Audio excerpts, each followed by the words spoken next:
Hello നമസ്കാരം. Insight 360യിലോട്ട് എല്ലാവർക്കും സ്വാഗതം.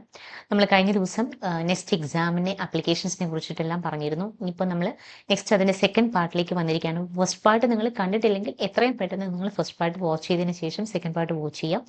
ഇതുപോലെ അപ്ഡേഷൻസിനായിട്ട് ഇൻസൈറ്റ് 360യുടെ യൂട്യൂബ് ചാനൽ നിങ്ങളൊന്ന് സബ്സ്ക്രൈബ് ചെയ്യും ഫോളോ ചെയ്യുകയും ചെയ്യുക. നിങ്ങളുടെ ഫ്രണ്ട് സർക്കിൾ ഇടുന്ന് ഷെയർ ചെയ്യാനായിട്ട് മറക്കരുത്. അപേക്ഷാ ഫോം പൂരിപ്പിക്കുമ്പോൾ നമ്മൾ ശ്രദ്ധിക്കേണ്ട മെയിൻ ആയിട്ടുള്ള കാര്യങ്ങൾ എന്തൊക്കെയാണെന്ന് നമുക്ക് നോക്കാം. അപേക്ഷകന്റെ മുഴുവൻ പേരും 10ാം ക്ലാസ്സിലെ സർട്ടിഫിക്കറ്റ് പോലെ തന്നെ നമ്മൾ രേഖപ്പെടുത്തിയിട്ടുണ്ടായിരിക്കണം. 10ാം ക്ലാസ്സിലെ റോൾ നമ്പർ, അതുപോലെ പാസ്സായ വർഷം, നിങ്ങളുടെ മെയിൽ ഓർ ഫീമെയിൽ ആണോ എന്നുള്ളത്, അതുപോലെ മൊബൈൽ നമ്പർ, ഇമെയിൽ ID എന്നിവ നൽകി OTP ജനറേറ്റ് ചെയ്യുക. ഇത് നൽകുന്നതിലൂടെ നിങ്ങളുടെ രജിസ്ട്രേഷൻ പൂർത്തിയാകും. തുടർന്ന് നിങ്ങൾ ആപ്ലിക്കേഷൻ ഗോ ടു ആപ്ലിക്കേഷൻസിൽ പോയിട്ട് ക്ലിക്ക് ചെയ്ത് നിങ്ങളുടെ പേഴ്സണൽ ഡീറ്റെയിൽസുകളെല്ലാം തന്നെ നിങ്ങൾ നൽകണം. അതായത് പാരൻസിൻ്റെ പേര് നിങ്ങൾ നൽകുമ്പോൾ 10ാം ക്ലാസ് സർട്ടിഫിക്കറ്റിൽ അതേ സ്പെല്ലിംഗ് തന്നെയാണ് എന്നുള്ളത് നിങ്ങൾ ഉറപ്പുവരുത്തേണ്ടതാണ്. അല്ലെങ്കിൽ ഇതിൽ നിങ്ങളുടെ ആപ്ലിക്കേഷൻസ് മൂവ് ചെയ്യുമ്പോൾ റിജക്ഷൻസ് വരാനായിട്ട് ചാൻസസ് ഉണ്ട്. അങ്ങനെ നിങ്ങളുടെ ഒരു ഓപ്പർച്യൂണിറ്റി നഷ്ടപ്പെടാനോ ഓപ്ഷനുണ്ട്.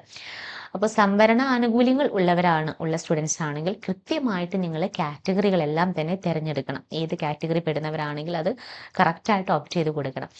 കാശ്മീരി മൈഗ്രേറ്റ് കോട്ടയോ അല്ലെങ്കിൽ ശാരീരിക വെല്ലുവിളികളെല്ലാം നേരിടുന്നവർക്കുള്ള കോട്ടയോ ഉണ്ടെങ്കിൽ അത് പ്രത്യേകം നിങ്ങളത് രേഖപ്പെടുത്തണം.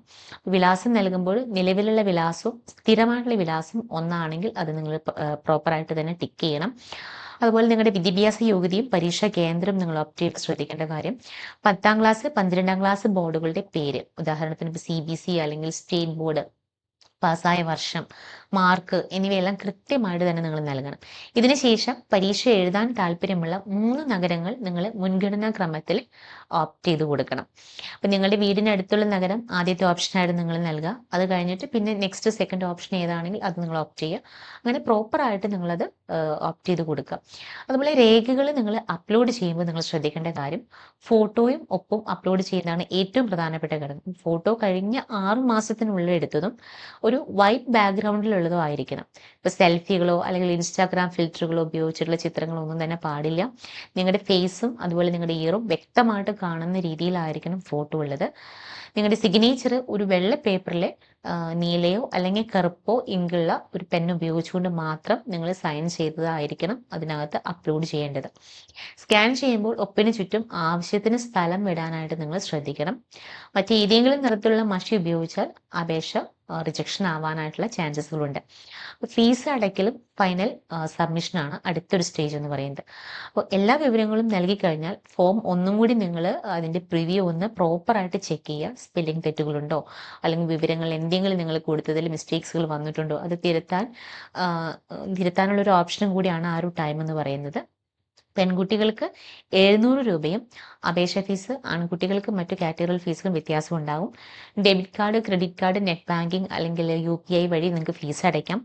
ഫീസ് അടച്ചു കഴിഞ്ഞാൽ നിങ്ങളുടെ അപേക്ഷ നടപടികളെല്ലാം തന്നെ പൂർത്തിയാകും. അപ്പോൾ നെക്സ്റ്റ് പരീക്ഷ കേവലം ഒരു എൻട്രൻസ് പരീക്ഷയല്ല, മറിച്ച് ഒരു മികച്ച സയൻറ്റിസ്റ്റ് ആകാനുള്ള നിങ്ങളുടെ യാത്രയിലെ ഒരു തുടക്കം മാത്രമാണ്.